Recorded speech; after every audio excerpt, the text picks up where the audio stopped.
He first spotted the gleam not in a display case or a vault, but falling from a child's coat pocket. Camilla's grandson is playing rough on the grounds at Windsor, and out spilled a sapphire pendant that was last seen around the neck of the Princess of Wales. It was thought to be lost and never found again, but today it's worn like a toy. But when the royal guard tried to step in, Camilla maintained it was a keepsake and that they were simply trinkets. The guard then waited and watched. The next day, when the boy came by wearing Kate's sapphire earrings as cufflinks, he didn't keep quiet. He accused Camilla of theft, of legacy abuse in front of everyone. Before we show you what Prince William said behind closed doors and why Kate sealed the vault herself, make sure you have the bell symbol switched on and are subscribed. Leave a comment letting us know where in the world you're watching from and stay here. This wasn't about jewels though. It was about what Camilla tried to do when she thought no one would stop her. The light over Windsor's backyard had that clear, crisp late morning shine that made every polished boot look a little shinier, and every whispered conversation a little clearer than it should have been. Sergeant Rowan Annesley changed his position at the corner of the lower terrace, a few feet back from the stone balustrade that looked out over the courtyard. It wasn't a mistake that he was stationed here. Annesley was moved into place when Princess Kate took the kids out for Sunday family brunches, or when Prince William received private briefings on site. This wasn't for show, it was because he was known for being still and not missing things. There were some post-charity appearances, a few extended family members, a buffet cart with tea, sandwiches, and fruit, and some light piano music coming through open windows at the event today. But Annesley wasn't watching the nobility. Leo Parker, 13, was Laura Lopez's son and the Queen Consort's grandson. He was exactly the kind of cocky, unsupervised boy who thought being close to power meant having it, and Angley saw him the moment he ran over the grass, dressed like a prep school rebel with an open collar, a royal blue wool coat that didn't quite fit, and too much cologne. He was roughhousing with one of the footmen near the main fountain, pretending to pursue each other with a croquet mallet and a tray lid held like a shield. And then it occurred. Leo fell. Just a slip, a heel turn that went wrong. He fell sideways into the grass, and as he turned, his coat swung open. That's when Annesley noticed it. A glimmer, deep blue, and as lustrous as river glass. It fell out of Leo's inside coat pocket and hit the stone foundation of the fountain. A blue stone. Before the footman even got to Annesley, his boots were already moving. He didn't run away, he didn't yell, he just got there and looked down. There it was, lying in a small spot of dew, with an oval cut, diamond halo, silver chain, and no clasp. It was loose and unclaimed until Leo took it back. "Hey," the boy said, shaking off his coat. "It's not a problem, right? Just for fun." And Annesley didn't respond. He was still looking at the chain. Leo saw it. He swiftly added, "It's not real. Items for costumes. I got it from Gran." Finally, Annesley stared at him, nor suspicious, nor angry, just still. "Did Grandma give it to you?" He said it again. Leo nodded yes and put it back in his coat from an old box. "She told me I could have it." It was fine that the boy rushed away before Annesley could ask another question. He didn't need answers just now. He needed to be sure because Sergeant Annesley was aware of that part. He had seen it before. The Princess of Wales wore it on a state visit to Oslo about a year ago. Every major newspaper had published the picture. Kate in cream satin, that identical pendant catching the sun like a new heirloom. But something weird happened following that excursion. There was a hushed rumor that one of Kate's wedding collection pieces had been lost in transit, but it was never confirmed. That necklace. And Annesley didn't move when the sound of laughter came back over the yard. He didn't have to guess anymore. He had just seen a missing heirloom that was thought to be lost, probably hidden, fall out of a child's pocket like candy. His task was always to stand between what people did and what the crown could still control. The hallway of the Royal Archive under Windsor Castle never changed. The stone walls, the brass wall sconces, and the slight smell of silver polish and paper. For most of the family, it was just another closed-off wing with quiet record rooms and steel filing cabinets. For Sergeant Rowan Annesley, though, it was the one location where rumors didn't matter. Only proof did. He logged in at the first security checkpoint and didn't even look at the public collection registration. He wasn't going to the exhibit log, it went deeper. The inactive heirloom annex, where things originally worn by current royals were tracked, classified and sealed by class. Ceremonial, emotional, and diplomatic. Mr. Cliff, a thin, quiet man, was the archivist on duty. Retired naval logistics, with eyes as piercing as a hawk, and Inslee stated, "I need access to Category AEL. Kensington transfers in the last 12 months. Cliff looked at him but didn't say anything. He took him to a small room with a locked terminal and typed in the security key. The screen woke up with a blink, and Inslee scrolled with accustomed precision, and there it was, number 413A of the sapphire pendant. The last time it was used was by the Princess of Wales. Visit from the state, Oslo custody chain going out through embassy courier. Return tagged as not finished. The status is thought to have been lost in diplomatic transfer. Log. Note the difference that was recorded. 14th of November. Internal tracking stopped working and couldn't be fixed. There were no pictures on the screen, but Inslee didn't need any. He recalled it. Everyone did. The photos from Oslo had gone viral. The pendant, a gift from the late Queen when Charlotte was born, hung just below Kate's collarbone and caught the light from the snow in the courtyard of the capital's Winter Palace. A new place with an old heart, and now it was gone from Leo Parker's coat pocket. Inslee looked for any new information, not a single one. The record had remained the same for more than 5 months. He bent over. There, under the descriptive comments, one last note, a single shallow scratch at the clasp. Diamonds placed in claws. The history of the oval cabochon mount. The Queen Mother collection has been updated. The same scratch he had seen on the grass, not longer than a fingernail, under the left prong. It was a contest. This was not a copy. This wasn't an item of clothing. This was the necklace. Theft was no longer a guess. It was part of the system. And if Leo was wearing a one-piece, he moved away from the console. His breathing was steady, but his jaw was clenched. He accessed his protected gadget, which was a hardened digital notepad that was immediately linked to Princess Anne's private office. The message item 473A came back. Worn outside of protocol. Guardian says Camilla gave it to them. Archive still says that the status is lost. Help with protocols. Tell someone right away, or talk to them in private. He pushed the button to transmit. The answer came in less than a minute. 3 words, no signature, and no formal header. Not if, but when. Handle with caution. Wait for witness was written below that. Inslee read it twice, and then turned off the device. This wasn't going to be a quiet correction anymore, but he wasn't ready to yell yet. Not until there was one more person present to see what was already happening. Goal, to show Camilla's excuse. Let the tension build slowly. Tone, Leo's disconcerting confidence. Feeling, and Inslee's mute rage. The pace at Windsor Castle had changed to something more relaxed by late afternoon. Tea service was going on, and the walks in the garden were open for important people. The private terrace was getting quieter, and it was that time of day when formality fell just enough for aristocrats to act like they were normal. Sergeant Rowan Inslee stood in the eastern archway that connected the stone promenade and the west grass. He wasn't formally on duty anymore, but he stayed around on purpose, sweeping the courtyard with his eyes but without seeming to focus on anything. And then he noticed it. Leo Parker. Same coat, same attitude. This time, though, the pendant was not hidden. It was dangling from his neck, resting on his polo shirt like a trophy from school, loose, unclasped, and not really secure. As the boy walked by, 2 junior guards near the sundial whispered, "Is that? No way. It can't be, can it?" Inslee stepped away from the column and stopped Leo near the edge of the fountain, just like before. "Master Parker," he said in a bland voice. Leo stopped and pretended to fix the pendant. "Afternoon, Sergeant." Inslee didn't blink. "Who gave you that necklace?" Leo didn't think twice about it. "Yesterday. Gran did it." "Did she say where it came from?" Leo smiled.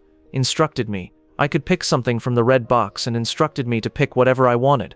Inslee turned his head. "Was anyone else there?" "It was only her and one of the women with a blonde clipboard. I didn't hear the name. That was all he needed to know. The box that is red. It wasn't official or ceremonial, but everyone knew about it. An heritage chest that was lacquered and generally placed in the east wing for extra storage, sometimes used to set up brooches or unused pins for styling sessions, but not touched without a registrar, not opened without a log, and definitely not designed for a youngster to choose from." And Inslee looked at Leo's face. The boy wasn't afraid. He didn't even try to defend himself. He felt at ease, as if this were all a game and he had only taken a biscuit from the incorrect tray. "Did she tell you what it was?" Annie inquired. Leo shrugged his shoulders. He said it wasn't hers anyway. He said it belonged to the family. He used air quotes. There's no point in letting it rot behind glass. That's what she said. Anley's face didn't change. She told you that? Leo smiled. You guards always look so serious. It's just a necklace. Just a necklace. Anley wanted to reply to say what it really was. A wedding collection piece. A heritage jewel. A line in the family's living history. But it wouldn't matter. Leo didn't care, and he was learning from someone who didn't either. He nodded once. Thank you for your clarity. Leo gave a cheeky salute and sauntered off, the pendant swinging over his chest like a medal he'd earned. Anley stood still. Now it was no longer just theft. It was casual theft dressed in entitlement, shrugged off as inheritance, and it had to be stopped before that necklace became a precedent. The west colonnade was unusually quiet. The sunlight came through the stone arches in patches, and the wind only carried faint scents of lavender and freshly turned soil. Staff moved quietly beyond the glass doors, setting out polished trays and checking the floral arrangements for the next round of guests. But Sergeant Rowan and Inslee wasn't looking at them. He was waiting. Camilla, queen consort, stepped out of the drawing room just after 4. She was alone, with only a thin blue folder under her arm and a pair of sunglasses pushed up into her silver blonde hair. Her face was unreadable, neither hurried nor leisurely, the kind of poised walk that comes from decades of living in the upper class. And Inslee moved with precision, one step forward, not blocking her path, but clearly present. Ma'am, he said evenly, may I speak with you briefly? Camilla slowed down and looked at his uniform before settling on his face. Is it official business, Sergeant? Yes, Mom, he responded, about Master Parker and the pendant he was wearing earlier today. Her eyelids twitched, not in surprise but in thought. Ah, that old thing. May I ask? Inslee went on. Did you tell Leo to get the sapphire pendant from the Royal Archive? Camilla's lips twisted slightly, as if she found it funny. I told him he could keep something. He liked it. It's not harmful for kids to grab onto shiny items. Inslee said, Understood, Mom, in a calm voice. But that pendant is part of the Princess of Wales's personal collection. Kensington Archives said it was lost while being moved for diplomatic reasons. It is still a secret ceremonial object that is on the internal watch list. Camilla turned a little, and her sunglasses fell over her eyes. We all have the same past, Sergeant. Being kind doesn't mean stealing. I don't see a problem with letting my grandson play with something that was already gathering dust in a closed box, he remarked. With all due respect, Mom, its movement needs written permission and a witness to verify it. There is no record, no signature, and no way to prove that it happened. She raised an eyebrow. Are you saying that I'm trying to get around the rules? And Inslee said, I'm identifying an active breach of procedure without changing his posture, and asked for more information before giving official notice. Camilla smiled, chilly and distant. Sergeant, I would be careful. Legacy is more than just records and logs of security. It lives with the family, not in cabinets that are moored. Purpose. And Inslee said quietly, This does not break protocol. Her voice got sharper. And you don't have the right to accuse. No, Mom. I am responsible for protecting the Crown's property, whether it is gold, glass, or even memory. For a short while, neither of them moved. It felt like the air was thinner. Camilla's voice went down an octave. You should remember who is in charge of whom. Inslee said, I haven't forgotten, but the chain of custody hasn't either. She didn't answer. She just kept walking. Nor upset, nor angry, simply better in that way. Royals use apathy as a weapon. But Inslee stayed where he was, since she had confirmed everything in that conversation, and the next time they talked, it wouldn't be secret. The next morning, things had started to change under the surface of Windsor. Not formal whispers yet, but there is tension, the kind of quiet that builds up behind closed doors and hallway looks. Sergeant Rowan and Inslee had felt it as soon as he came into the Rose Gallery. There was a formal event that day. A group of people from the Netherlands came to visit, along with a few senior aides, and the east corridor was softly lit with portraits. The staff was busy.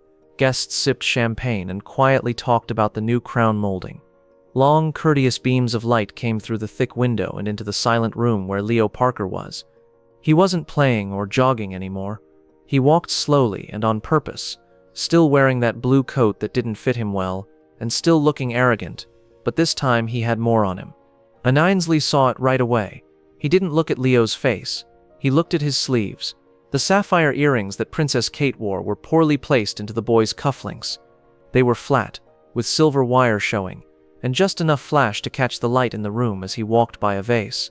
And Ainsley moved just like that. Not loud, not in a hurry. He walked over the floor like a guy in a fog.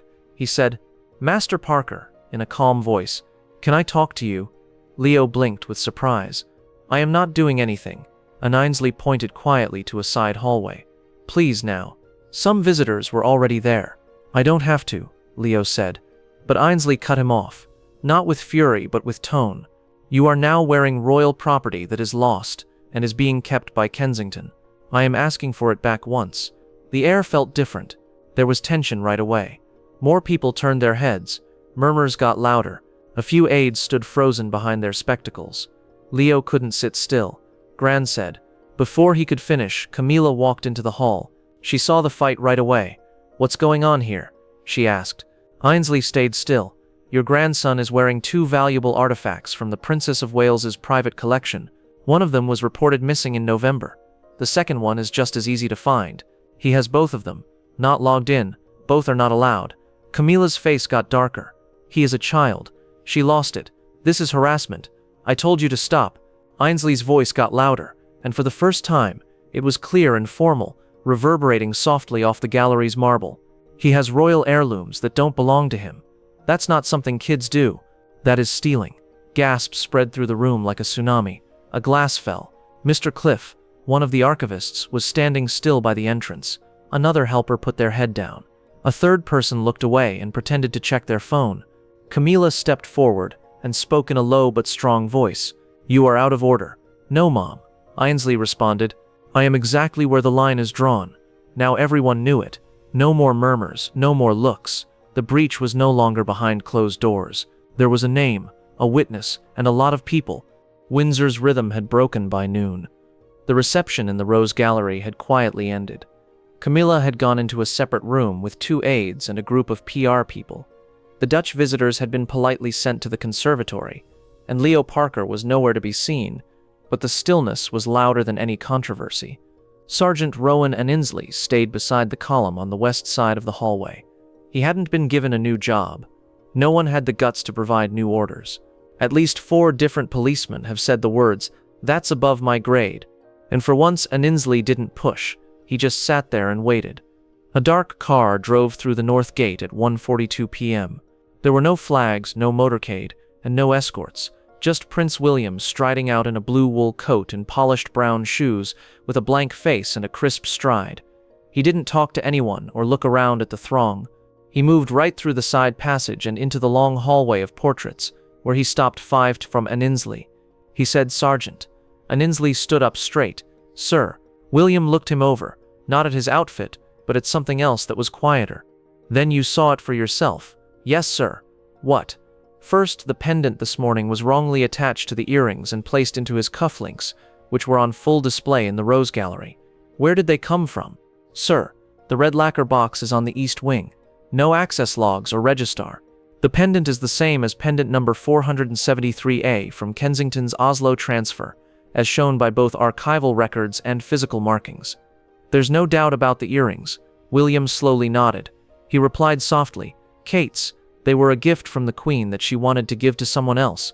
He didn't finish what he was saying. He held out his hand instead. Ainsley took a sealed, labeled velvet pouch out of his inner coat. He opened it with care.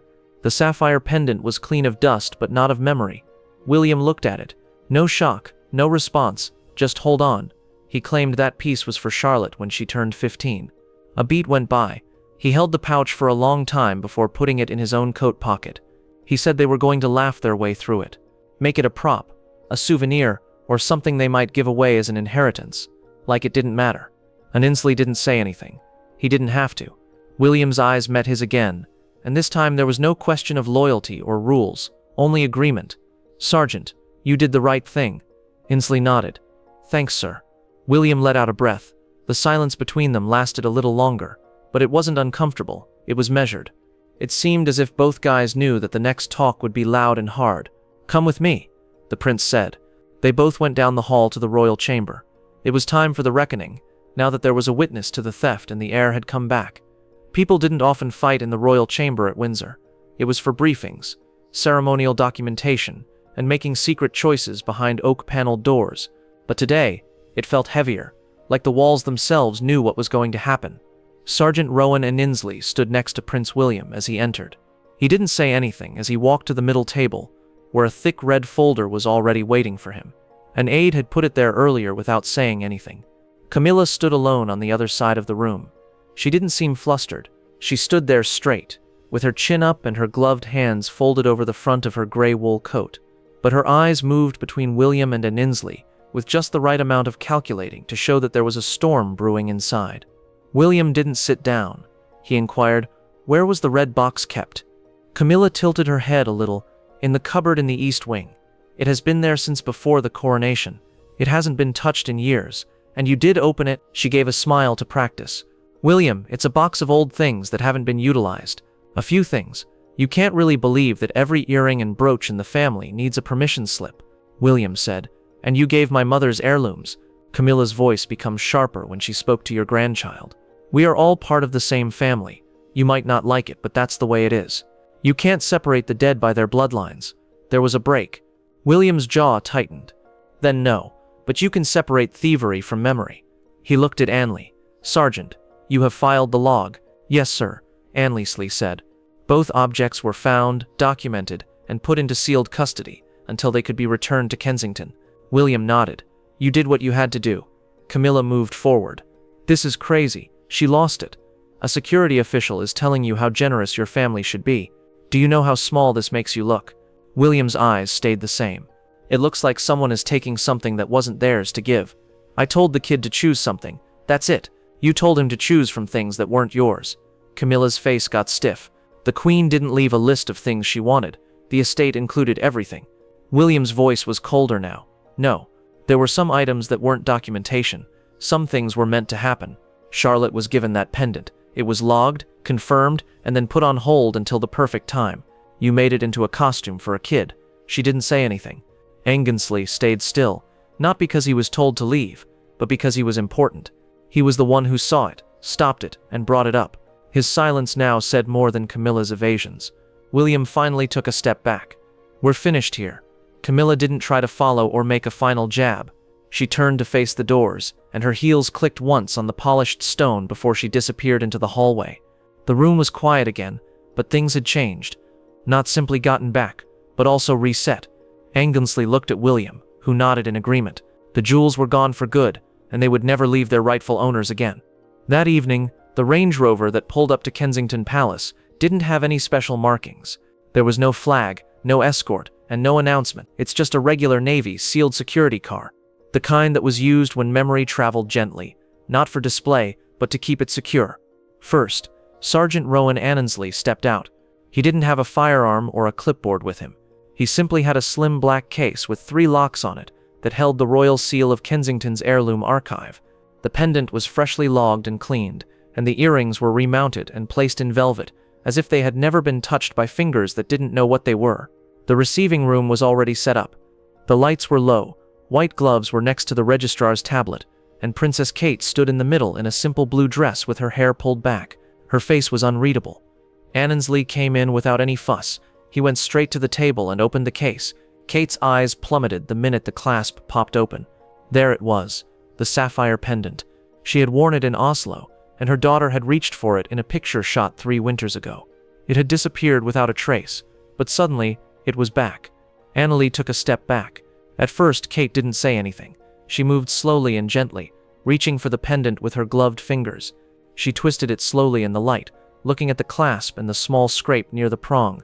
She let out a small sigh that Annelie could hear. She murmured quietly that it belonged to Charlotte, even though she didn't know what it meant.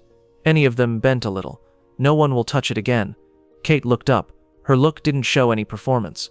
"Tissa," there was no expression of thanks, no dramatic pause, just an understanding between them that something had been taken and then given back. She gave the necklace to the registrar, who put it in a new archival sleeve and locked it up in the vault cabinet behind her. The earrings came next. They were put back into the system, photographed, logged, and cleared. They were not jewelry or adornment, but a legacy. Anneliese gave his last nod, signed them, signed the custody return online, and then went outside into the night. Windsor's cold had come with him. He took off his gloves and put them in his coat. As he went down the stairs, his breath curled in the cold London air. Kensington was quiet behind him, and the light from the archival room was fast fading behind the frosted glass. He didn't glance back, because there was nothing left to protect or prove, and the chain of memory had been properly sealed anew. Should Camilla be able to give her grandchildren royal heirlooms as gifts? Was it ethical for the royal guard to publicly accuse her, even with witnesses? And if you were Prince William, would you have pushed the issue even more? If you think legacy shouldn't be treated like a souvenir, hit that like button. To make sure you never miss a story that they want to keep behind palace doors, make sure you're subscribed and the bell icon is on. Send this video to someone who still thinks that memory is more important than rank.